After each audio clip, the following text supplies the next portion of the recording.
প্রিয় মাতৃভূমি বাংলাদেশ। আজ থেকে 54 বছর পূর্বে আমরা যখন পরাধীন ছিলাম তখন এই পুলিশ বাহিনীদের এই বাংলাদেশের বিনির্মাণে যে স্বাধীনতা যে লাল সূর্যটা এনেছিলেন ওনাদেরও অবদান আছেন, ওনাদেরও অবদান। পুলিশ লাইন বলুন, বাংলাদেশের বিভিন্ন প্রান্তে বিভিন্ন পুলিশের যে এক্সপোর্ট আছে, রক্তক্ষয়ী সংঘর্ষ হয়েছিল পুলিশ ভাইদের সাথে সর্বপ্রথম। আজকে আমাদের সেই পুলিশ ভাইরা সেই অতীতের সেই স্মৃতিময় স্মরণ করছি।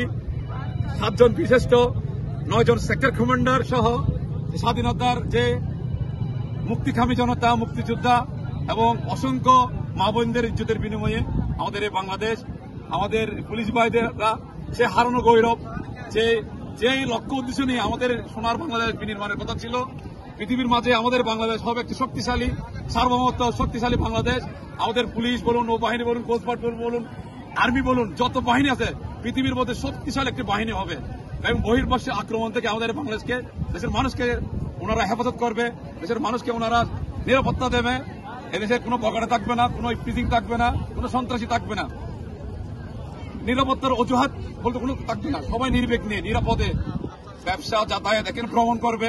আনোয়ারা যে আমাদের দক্ষিণ জেলার মধ্যে যে একটি বাংলাদেশের একটি গৌরব, এই আনোয়ারা পার্কিচর, আলহামদুলিল্লাহ ওনারা যে আজকে চট্টগ্রাম টুরিস্ট প্রশাসনের নিরাপত্তা দিতে যে ওনারা এখানে দায়িত্ব পালন করছেন, ওনাদেরকে অসংখ্য ধন্যবাদ।